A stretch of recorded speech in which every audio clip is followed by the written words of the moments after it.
كنا فاكرين ان الدنيا بقت صعبة وان كل واحد بيجري لنفسه، لحد ما شفنا موقف بسيط رجع لنا الإيمان.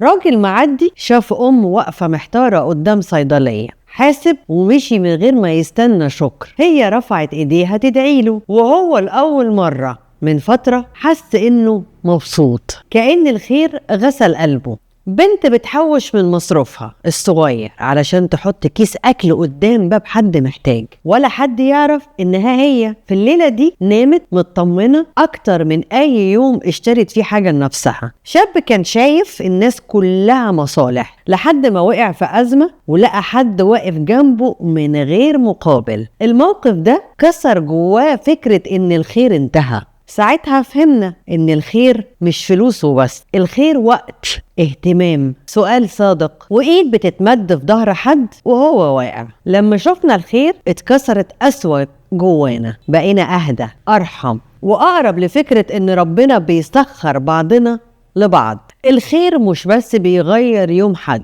الخير بيغير قلبك انت كمان، بيفك عقدة الخوف وبيزرع طمأنينة إن لسه في نور مهما الضلمة زادت. اتغيرنا لما شفنا الخير، لأننا أدركنا إن أبسط فعل ممكن يكون طوق نجاح، وإن كل واحد فينا يقدر يبقى سبب في شفاء قلب من غير ما حد يعرف اسمه.